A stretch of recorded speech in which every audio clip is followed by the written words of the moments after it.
विश्वास कर लीजिए। मतलब इसके आगे हम आपको नहीं बोल सकते, बस इतना जरूर है कि आप विश्वास कर लीजिए, विश्व का कोई भी सुंदर भोग इतनी ताकत नहीं रखता कि मन से भी भोगने की इच्छा आ जाए। शरीर की तो बात जाने दो, मन से भी भोगने की नहीं रखता। उनके बल से कह रहा हूं, उनके बल से कह रहा हूं, उनके द्वारा दी हुई शांति से कह रहा हूं, उनके द्वारा दी हुई शीतलता से कह रहा हूं। देखा है इसमें काम, देखा है क्रोध, देखा है इसमें, देखा है विकलता देखी है भोगों की, और इसमें कृष्ण कृपा भी। हमें जहां से मिला है वही खजाना तुम्हें दे रहे हैं।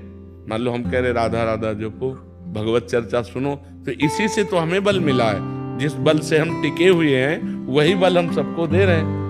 अगर इस बल को आप स्वीकार करें तो लंबे समय में आप खुद अनुभव बेटी ही माँ है, बेटी ही बहन है, बेटी ही पत्नी बनती है, बेटी ही किसी के जीवन को धारण करने वाली बनती है। और आपने गर्भ में देख लिया बेटी है, तुम स्वयं माँ होकर उसका साथ दे रहे हो। मनुष्य जीवन के बंधन से मुक्त हो जाना सफलता है। ये जो मनुष्य जीवन है, मना खष्टान इंद्रियाणी प्रकृति स्थान कसती, जो मन पांचों में जा रहा है और भोग हमें परास्त कर रहे हैं, इससे मुक्त हो जाना। जो हम जन्म मरण के बंधन में विवश होकर जा रहे हैं, इससे मुक्त। लोभ मोह मद मत्सर, इन पर विजय प्राप्त कर लेना। तो ये मनुष्य जीवन के बंधन से मुक्त हो जाना, भगवान की प्राप्ति करना, ये सफलता। अगर माता पिता करने लायक है और वो बहू बेटा से सेवा नहीं कराते हैं, बहू बेटा से ईर्ष्या करते हैं, तो बेटे को चाहिए कि दूर से देखता रहे, उनकी सेवा में भले न जाए। लेकिन जिस दिन वो ऐसी स्थिति को प्राप्त हो कि वो अपनी सेवा करने लायक ना हो,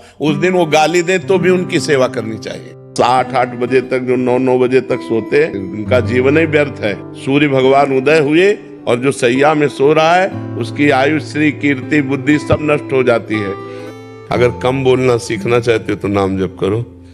जवान का अग्रभाग ऊपर के दांतों की जड़ में लगाओ, लगाया, राधा राधा उच्चारण करो।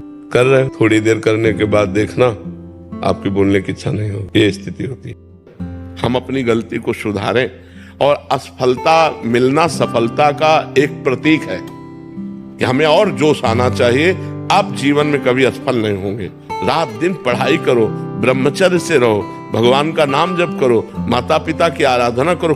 बस इतना अपने जीवन में ध्यान रखना कि कभी अर्थ की लोलुपता ना आने पाए, धर्म की प्रधानता रहे, और वाणी शास्त्र संयम से रहे, और अर्थ चरणों में रहे। इसलिए बच्चों के अंगों पर प्रभाव पड़ता है और वो बहुत हानिकारक होता है, और बच्चे कामुक पैदा होते हैं। जिस दिन ये पता चले कि स्त्री गर्भस्थ है, उसी दिन से ब्रह्मचर्य रहना चाहिए, जब तक बालक प्रकट ना हो जाए। और तो अब आजकल लोग संपातों को, धर्म शास्त्रों को न पढ़ते हैं और न मानते हैं। ये भगवान अंदर से हमारे, जैसे अर्जुन के रथ में भगवान बैठ गए, ऐसे प्रेमानंद के हृदय में भगवान बैठ गए, और वो डोरी पकड़ के चला रहे। अब दूसरों को लग रहा है प्रेमानंद कर रहे, और प्रेमानंद तो केवल बैठे, आगे भगवान सब कुछ कर रहे हैं। और अगर नहीं है तो आप मौन रहिए, अपने आप प्रकाशित हो जाओगे। आपको सफाई देने की जरूरत नहीं पड़ेगी।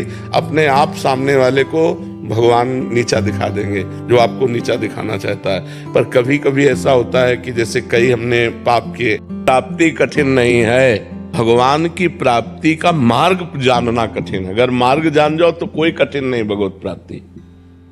घर गृहस्थी परिवार सब जगह भगवान है। कहो सो कहां जहां प्रभु नाही, नाम जप करो।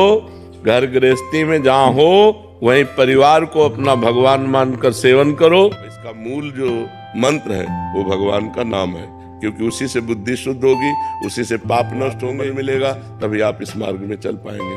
तो प्रेम मूल यह नाम है, ज्ञान का मूल नाम ही है। जितना जो नाम जप करता है उतना ही ज्ञानी हो जाता है, उतना ही प्रेमी हो जाता है।